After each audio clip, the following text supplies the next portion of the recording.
Aqui uma coisa que eu queria ter dito há muito tempo, mas nunca tive coragem. Marcos, eu também fico apavorado com essas máscaras. Rapaz, é terrível. Mas estamos aí, né? Pela graça de Deus, passando por esses momentos aí de provas. Estava conversando com o Gleison ali atrás agora. Realmente o Gleison falou uma coisa interessante: seja grato pelas provas que estejam passando. Nós temos que ser gratos não pelas dificuldades, pelas dores, mas pelo fato de Deus estar nos dando forças para suportar tudo isso. E eu estou muito feliz nessa manhã de sábado por ver a quantidade de irmãos que aceitaram o apelo do Espírito Santo para estar aqui conosco. Eu sei que você está com saudade de ficar todo mundo meio agrupadinho, né? Como as nossas cadeiras sempre ficaram aqui na igreja. Mas logo, logo nós estaremos passando por tudo isso e com certeza estaremos vivendo momentos diferentes, mas com uma mentalidade também diferente. Eu já disse isso aqui e vou repetir. A gente não pode sair dessa pandemia do jeito que a gente entrou. A gente tem realmente que sair diferente de quando nós entramos. E o porquê? Porque nós estudamos durante toda a lição, nesse sábado, da recapitulação da lição, vem falando sobre o olhar de Jesus, como nós precisamos olhar para as pessoas com a ótica de Jesus. Nós precisamos entender que nós temos tido oportunidades fantásticas de pregação do Evangelho, de reencontros. No sábado passado, eu e minha esposa, nós pegamos o nosso carro e saímos para fazer algumas visitas. Uma coisa que eu confesso para vocês é que nós estávamos em débito com muitas pessoas. Mas foi resultado, essa ação de sábado foi resultado de toda uma semana de muita oração. Você vai me perguntar, como assim, Walter? Visitar uma pessoa precisou ser uma semana inteira de oração? Não é só pegar teu carro e visitar as pessoas? Não foi assim que aconteceu. Sábado passado nós saímos de casa, era o que, umas 3 horas? E voltamos praticamente quase 7 horas da noite, quase que perdemos o pôr do sol, praticamente, né? Fizemos o pôr do sol na casa de uns amigos nossos e fizemos com os nossos filhos em casa depois. Mas eu confesso para vocês que eu já fiz muitas visitas, não tanto quanto deveria, mas as visitas que nós fizemos no sábado passado, teve um sentimento diferenciado pelo momento em que nós estamos vivendo. Minha esposa sentiu assim um desejo no coração dela e colocou isso em oração, de que nós fôssemos visitar as pessoas com mais idade na nossa igreja. E acabamos visitando pessoas de pouca idade, não só os mais experientes.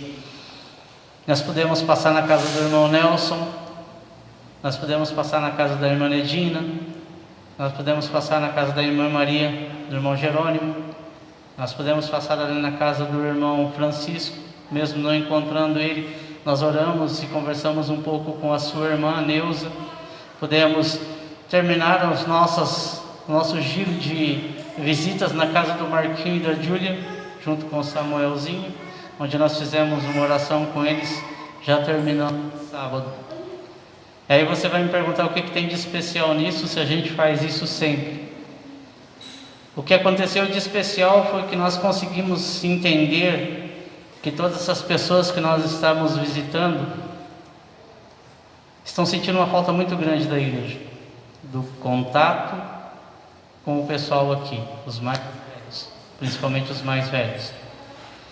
Nós podemos sentir que eles estão assim, alguns angustiados, de verdade, alguns angustiados, não vou dizer desesperados, mas com uma angústia visível nos seus olhos, com um pouco de medo, sim, como ser humano que somos, o medo.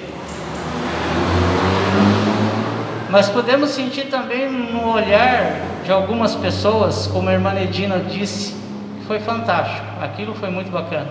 O que aconteceu conosco no portão da casa dela foi muito bacana.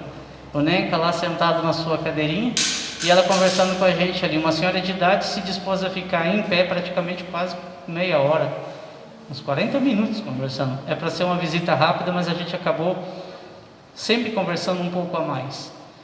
E ela disse uma coisa que foi interessante para mim, que foi realmente resultado das nossas orações, aquilo que ela disse para nós, uma resposta direta, bem incisiva. Ela disse assim: eu não posso estar na igreja com os meus irmãos, não posso estar lá orando com eles porque não me é permitido, mas todas as noites eu visito a casa de cada um dos meus irmãos que eu amo em oração. E eu senti uma sinceridade tão grande no que ela me disse, que aquilo me deu uma balançada. Nós precisamos entender, se ainda não entendemos, o poder que tem a oração intercessora, o poder que tem a oração de intercessão. Nós passamos praticamente a lição, estudando a lição dos jovens a semana toda, e nós caímos em 5 ou 4 versos pelo menos 4 vezes durante a semana. E eu comentei isso com a minha esposa. É muito difícil ver uma lição que repete tanto os versos que nós vamos ler daqui a pouco durante uma semana. Nós sentados na nossa cama, lá no conforto da nossa cama, estudando, depois de termos orado durante a nossa madrugada, eu falei para minha esposa: é estranho, né? Assim, estranho no sentido humano falando, a gente sabe que isso é providência divina com certeza. Falando, nossa, repetir tantas vezes esse verso durante toda uma lição, Deus falando com a gente, Deus nos dando um toque, Marco, muito forte, muito visível, muito gritante. E depois, dando uma olhada na recapitulação da lição, estudando aqui, Marcos, muito bem tocado pelo Espírito Santo aqui, recapitulando a lição junto conosco, sua experiência pessoal.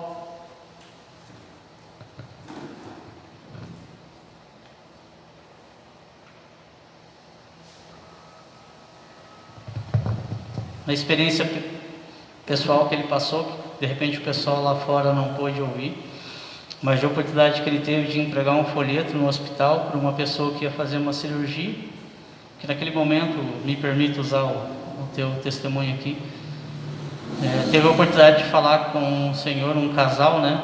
O senhor que ia fazer uma cirurgia. Naquele momento ele perguntou para o Marcos se Deus era possível, se Deus podia perdoar os pecados dele. E ele disse que sim, claro que sim. Deus perdoa todos os nossos pecados, desde que eu me coloque à disposição dele para ser perdoado. Não existe como Deus perdoar os meus pecados se eu não permitir que ele perdoe os meus pecados. E aquele homem ia para uma cirurgia e infelizmente ele veio a falecer. Só que onde é que está a esperança nisso tudo? O Marcos disse que orou com eles, clamou a Deus, pediu. Nós durante toda a nossa semana também oramos por algumas situações que nós queremos que Deus nos oriente. Passamos a semana toda clamando a Deus por sabedoria e inteligência para poder tomar as melhores decisões em relação aos nossos filhos, em relação aos nossos negócios, em relação ao nosso convívio dentro da igreja e também dentro dos nossos trabalhos. E dentro dessa situação toda, a visita que nós fizemos em resposta à oração que nós tínhamos feito, o estudo da lição dos jovens. Se você é jovem e não está estudando, você está perdendo, tá? Procure ali pela internet. Se você não tiver a lição física, faça como eu, imprima a lição ou estude pelo aplicativo da Escola Sabatina, ou até mesmo pelo site da Casa Publicadora. Tem N oportunidades para que você estude a lição, tanto dos jovens como dos adultos. E estudando durante toda a semana e nos pontuando assim, de nos colocarmos à disposição de Deus para que Ele nos oriente em relação a tudo isso, a gente viu a mão de Deus agindo na nossa vida, como Ele sempre tem agido. E não aconteceu nada de espetacular, sabe? Se você falar assim, uau, isso foi incrível. Não, mas o que aconteceu foi que veio até nós esses versos nos mostrando o como nós precisamos entender que tudo o que tem acontecido na nossa vida, toda essa interação do Espírito Santo na nossa vida, ela passa por uma situação que tem que ser primordial na vida do cristão, que é a oração. Tudo o que está acontecendo na nossa vida, ou que irá acontecer na nossa vida, vai passar pelas orações. Se você não ora, você não recebe a sabedoria, não recebe a unção do Espírito Santo para tomar uma decisão correta, e possivelmente a decisão que você ou nós tomaremos não vai nos levar para aquilo que de repente Deus quer. De repente aquele fim que Deus quer para a nossa vida não aconteça, porque eu deixei de pedir e tomei as minhas próprias decisões e fiz com que tudo acontecesse de acordo com a minha vontade. E às vezes a gente fica imaginando, eu oro, eu peço, e eu sei que eu tenho que esperar, eu sei que eu tenho que aguardar, mas é angustiante demais ter que esperar uma resposta. Foi isso que eu entendi com as visitas que nós fizemos. Eu quero chegar nesse ponto. Foi isso que eu entendi. Essa angústia que às vezes nós temos de Deus não responder rapidamente às nossas orações. Há quanto tempo nós estamos nessa situação de pandemia aqui? Alguém consegue me dizer? 3, 4 meses? Desde março. Quanto tempo os nossos irmãozinhos aí não estão vindo à igreja como hoje nós estamos vindo? Nós sentimos a angústia, sim, mas nós sentimos que eles estão orando para que tudo isso acabe logo, para eles estarem aqui. Enquanto alguns de nós preferem, e eu já ouvi algumas pessoas dizendo isso, que feche tudo de novo e a igreja só volte quando tudo estiver tranquilo. Todo mundo estiver em segurança, e todo mundo pode vir sem máscara, e todo mundo pode vir sem álcool gel. Esses nossos amigos que estão clamando, que estão pedindo, eles estão sendo sinceros, porque eles querem estar aqui conosco, tendo a oportunidade que nós estamos tendo, de poder ouvir, de poder cantar, de poder, de repente, até mesmo dar um abraço. Eu sou uma pessoa que gosta muito de abraço, de contato físico. Isso tem sido muito difícil para mim. Quem me conhece sabe. Só que nós precisamos entender que tudo isso passa pela oração. Tudo isso passa pela oração. É simples assim. Tudo, Edinalva, passa pela oração. Quero pedir a Deus e quero clamar a Deus que toda essa situação passe logo. Ore. Quero pedir a Deus que Ele me dê forças para ser como as pessoas aqui dessa lição foram. Então a gente precisa orar. Eu preciso ter coragem e iniciativa de fazer aquilo que era para mim estar fazendo há muito tempo atrás e não estou fazendo. A gente precisa orar. Às vezes a gente ajoelha nas nossas madrugadas, as nossas orações são de clamor, são desesperadas. Minha esposa sabe disso. Outras são calmas e tranquilas, porque de repente aquilo que nós estamos pedindo a Deus não é tão urgente ao ponto de ser tão dramático. E você deve ter passado por algum momento na sua vida dessa forma, com esse tipo de atitude, com esse tipo de situação. Eu já comentei com vocês aqui um exemplo que eu tive de um amigo meu, um colega de trabalho, que ele é declaradamente ateu. E nós estávamos conversando um tempo atrás sobre esperança. Ele é muito ciência, ele acredita muito no que a ciência diz ou no que a ciência faz. Se a pessoa morreu, a ciência não conseguiu dar àquela pessoa uma condição de sobrevida. Quer dizer, os medicamentos e a ciência que tem disponível não foram possíveis para fazer com que aquela pessoa vivesse um pouco mais. Ele não acredita em milagres. Para ele, se ele não consegue explicar, para ele isso não existe. Ele não acredita em milagres.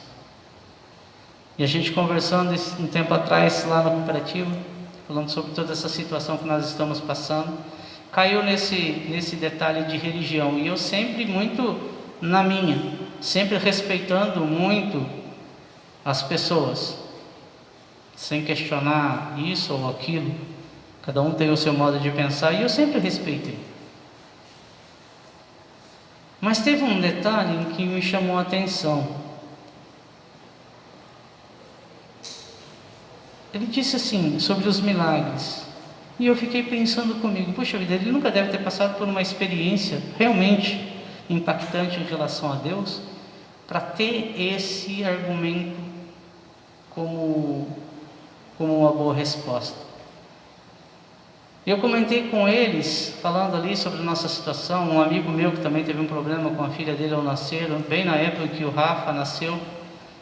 Eu disse a ele que nós passamos por uma situação angustiante em que nós fomos aos médicos, todo mundo já conhece essa história um pouquinho, de que os médicos disseram que nosso filho tinha pouca chance de voltar com vida para nós, e se voltasse poderia ficar com sequelas que acompanhariam ele para o resto da vida. E nós voltamos daquele hospital destruídos pelo que nós ouvimos pela ciência.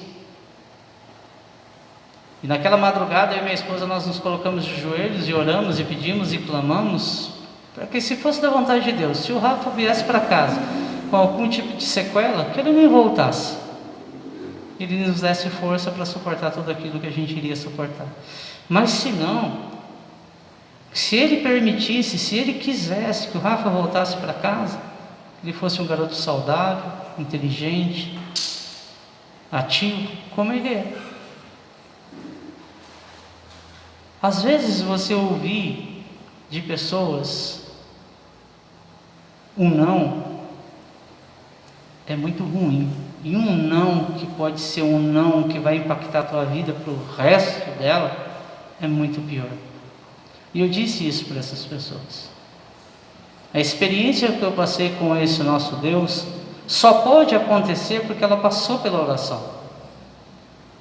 Só aconteceu porque Deus me viu orando e pedindo para que isso acontecesse.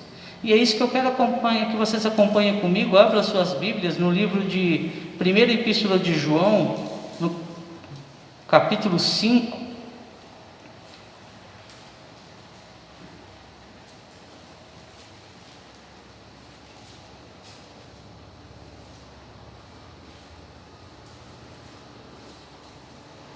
Versículos 13, 14 e 15. O título desses versículos, bem em negrito ali em cima, o poder da intercessão.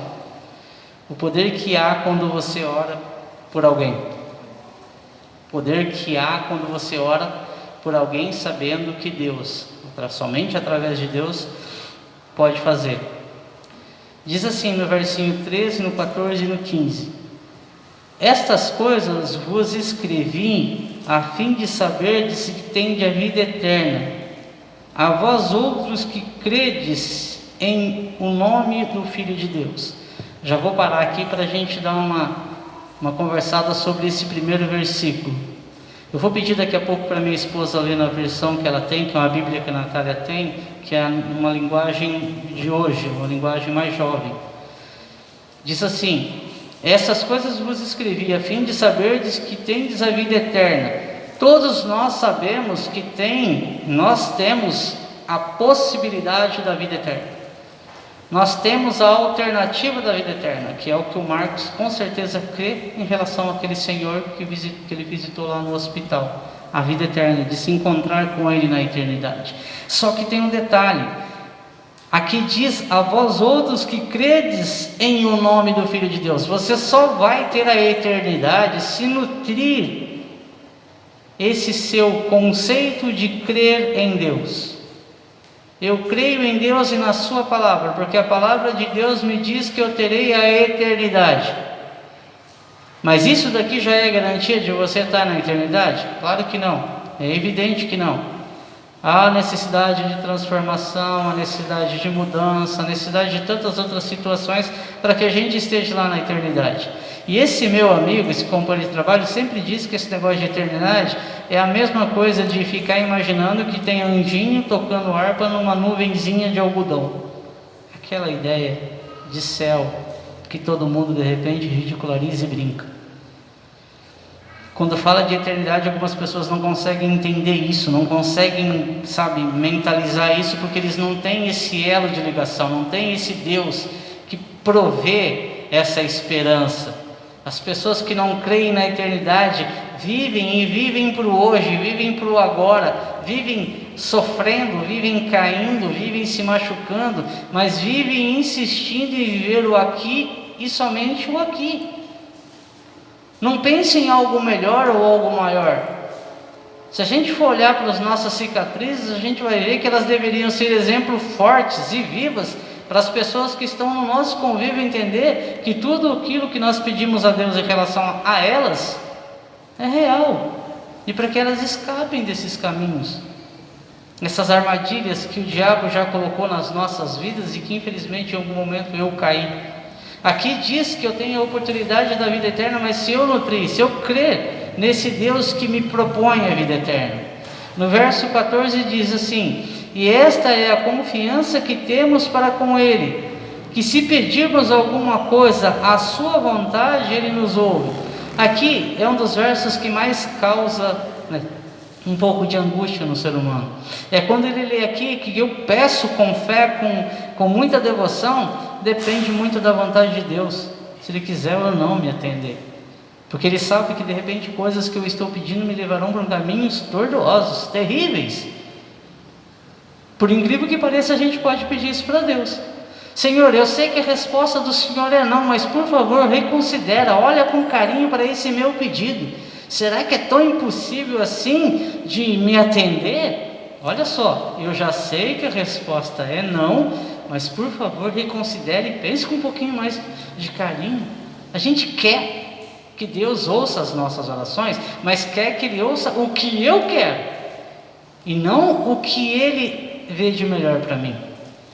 No versinho seguinte, no 15, diz assim: e se sabemos que Ele nos ouve quando lhe pedimos, estamos certos de que obtemos os pedidos que lhe temos feito.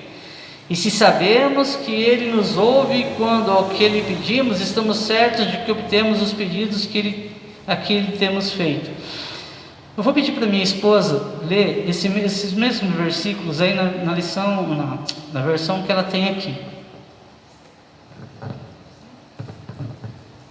Eu escrevi isto a vocês que creem no nome do Filho de Deus, a fim de que vocês possam saber que têm a vida eterna.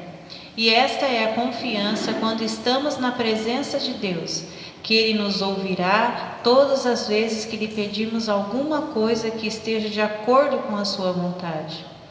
E se nós realmente sabemos que Ele está ouvindo quando falamos com Ele e fazemos os nossos pedidos, então podemos ter a certeza de que Ele nos responderá. É um assunto assim simples. Vocês já ouviram isso muitas vezes, e muitas vezes com certeza nós ouviremos sobre esse poder da oração, o poder de entender que Deus tem o melhor caminho para nós, o poder de entender que a gente precisa dar tempo a Deus para Ele nos responderem. E todas as vezes em que a gente tenta dar uma ajuda para Deus nas respostas, a gente complica tudo. Mas e quando eu estou orando por uma pessoa? Quando eu estou orando por uma pessoa em que eu peço para Deus que aquela pessoa seja orientada pelo Espírito Santo, para que aquela pessoa tome uma melhor decisão. Quando eu estou orando para Deus, eu sei o que eu quero, eu sei o que eu estou pedindo, e entendo que tem que ser no tempo de Deus. Mas e quando eu estou orando por uma pessoa que quer fazer as coisas do jeito dela? Quando aquela pessoa quer fazer as coisas do jeito que ela considera como certo e como correto, que poder que eu vou ter? Aqui fala desse poder da intercessão.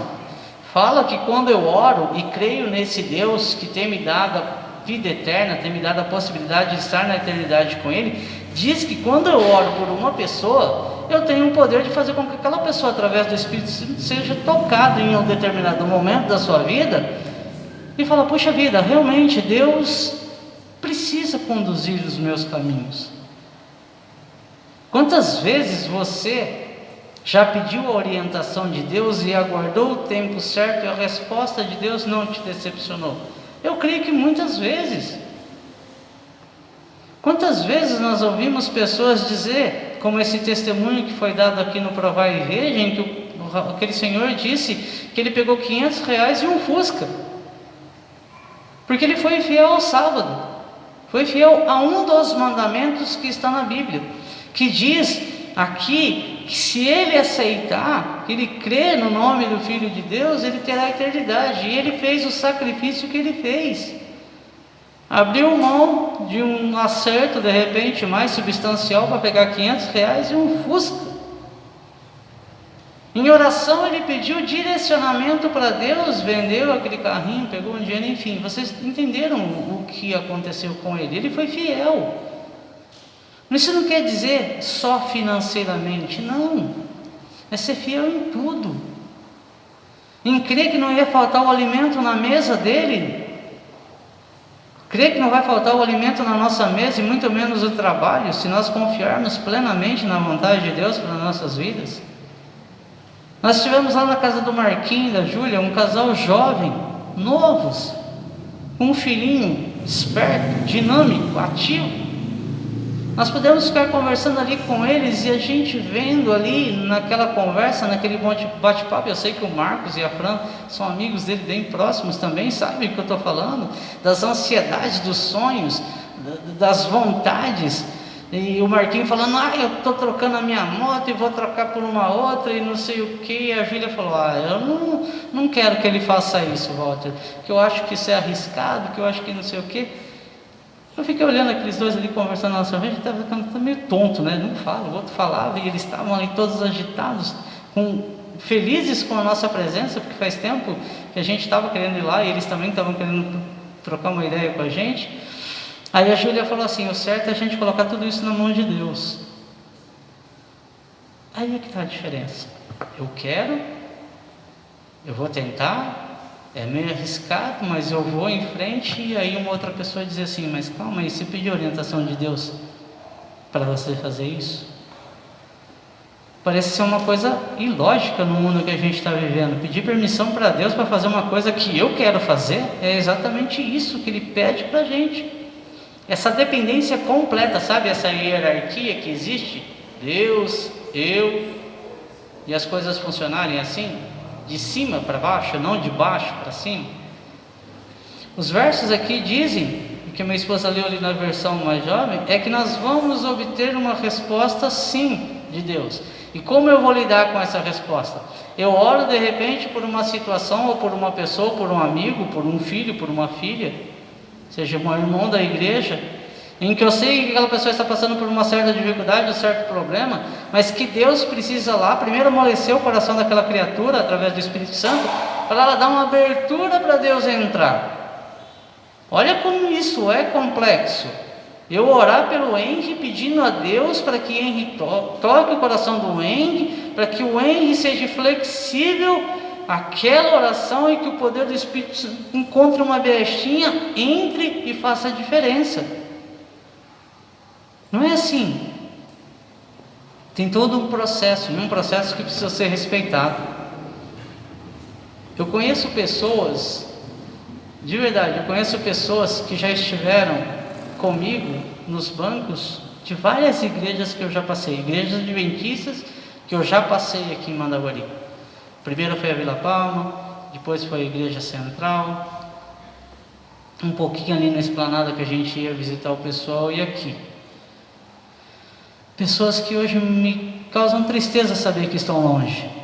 Pessoas que me levaram para um ministério que hoje é apaixonante, que é o Ministério dos Desbravadores, e pude trabalhar junto com a minha esposa um pouquinho dentro dos aventureiros. Pessoas que me trouxeram aqui através de orações que eles fizeram. Pessoas que oraram por mim, intercedendo por mim, para que eu tomasse uma decisão, para que eu pudesse aceitar trabalhar com o Ministério de Desbravadores e fazer a diferença na vida de outras pessoas. Mas eles precisavam que eu permitisse que Deus entrasse na minha vida para mim tomar uma decisão. E essas pessoas que oraram por mim hoje não estão na igreja. Resolveram tomar outros caminhos. Resolveram ir por outros caminhos. E o que leva as pessoas a fazerem isso? Em um dia estar orando e intercedendo por mim, Fran, e no outro dia estar fora dos caminhos do Senhor. O que levou a pessoa a fazer isso? É falta de fé, falta de confiança? Nós precisamos entender que nós estamos vivendo os últimos dias desse mundo. Não tem muito mais para onde correr, nem muito para onde ir.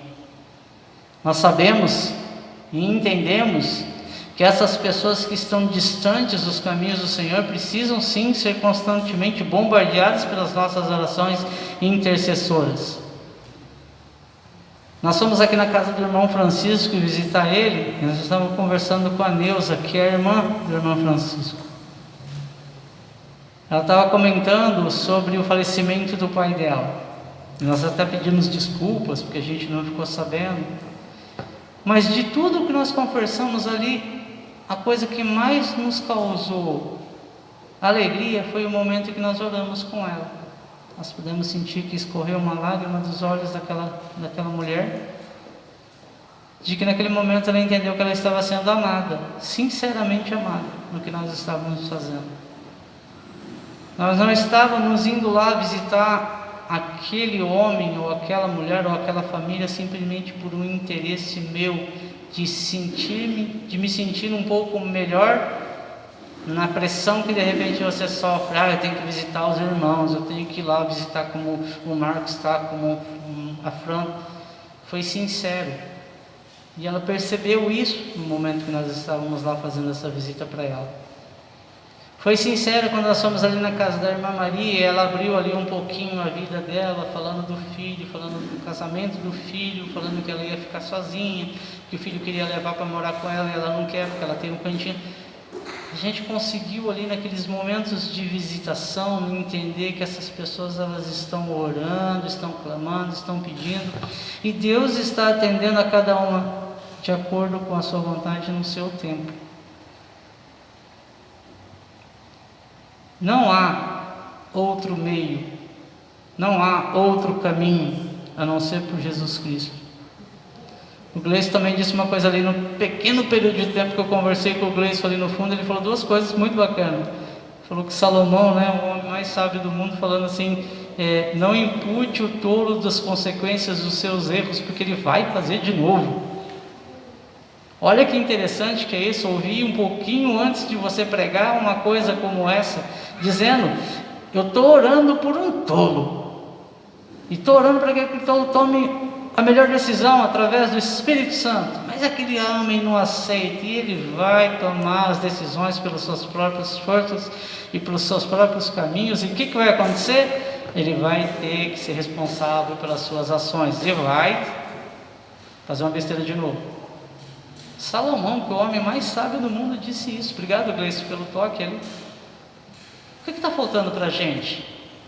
O que está faltando para mim? O que está faltando para você? Essa lição sempre fala comigo de uma forma muito clara, muito direta, porque falou tratando pessoas difíceis. Eu sou uma pessoa difícil pra caramba. Minha esposa sabe disso, meus filhos sabem disso. Vocês nem tanto porque não convivem comigo diariamente, mas eu sou uma pessoa muito difícil e tenho pedido muito a Deus mudança.